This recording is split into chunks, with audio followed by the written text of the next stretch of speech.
திருச்சியில் கட்டிருக்கக்கூடிய அந்த பஞ்சப்பூர் விமான நிலையமே வருது வாயிலனுக்கு. அவ்வளோ ஒரு பிரம்மாண்டமான ஒரு பஸ் டிப்போ ஒன்று கட்டியிருக்கிறாரு. இந்தியாவிலே அவ்வளோ பெரிய டெக்னாலஜியோட ஒரு பஸ் டிப்போ இல்லைன்றாங்க.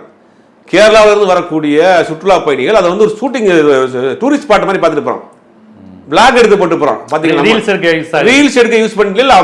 அவன் என்ன சொல்கிறான், ரீல்ஸ் போட்டு எடுக்கல. அதை வந்து என்ன பண்ணுறானுங்க அப்படின்னா, இவ்வளோ பிரம்மாண்டமான ஒரு பஸ் ஸ்டாண்ட் வந்து நம்ம மாநிலத்தில் இல்லையேன்னு ஏக்கப்படுறான். இந்தியாவில் அவ்வளோ பெரிய பிரம்மாண்டமான பஸ் ஸ்டாப் இல்லைன்றாங்க. அவ்வளோ பஸ் ஒரே நேரத்தில் நிப்பாட்டுற மாதிரியான எல்லா வசதியும் எவ்வளோ செய்யப்பட்டிருக்கக்கூடிய ஒரு பிரம்மாண்டமான ஒரு பஸ் ஸ்டாண்டை கட்டியிருக்கிறாரு.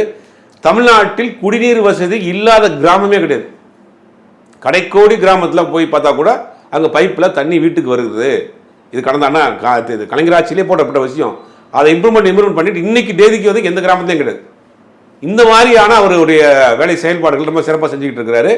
2வது தேர்தல் வரப்போகுது. தேர்தலில் அவரை அடிச்சுக்கிற முடியாது. கிரவுண்ட் லெவல் ஒர்க்கில் கிட்டத்தட்ட 44 தொகுதிக்கு அவர் இன்சார்ஜ் போட்டிருக்காங்க. அதுக்கு உதாரணத்துக்கு ஒன்றேன்னு சொல்கிறேன், ஸ்ரீரங்கம் தொகுதி.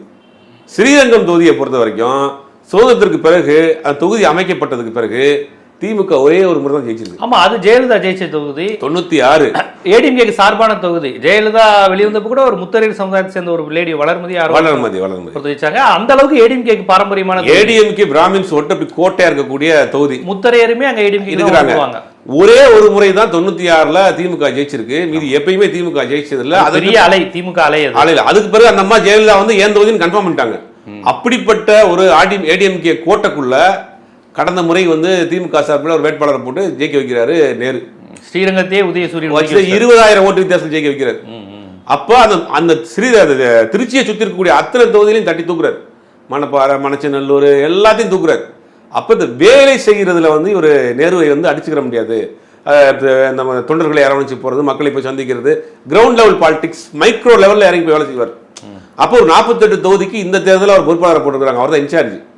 அப்போ இவரை டார்கெட் பண்ணி இவரை இது பண்ணால் தேர்தல் வேலையை முடைக்கலாம்னு அவங்க பார்க்குறாங்க.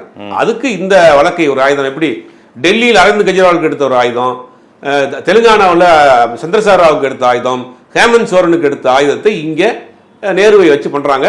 அதுக்கு பாஜகவின் பி டீமாக இருக்கக்கூடிய ஊதுகுழல் விஜய் வந்து இதை கையில் எடுத்து முதல்ல பிரபலியம் பண்ணிட்டாரு. மீண்டும் வந்து இந்த பிரதமர் வர்றப்பையோ மத்தியிலிருந்து அமைச்சர்கள் வர்றப்பையோ இதை தான் அவங்க வந்து ஒரு ஆயுதமாக எடுத்து பேச போகிறாங்க.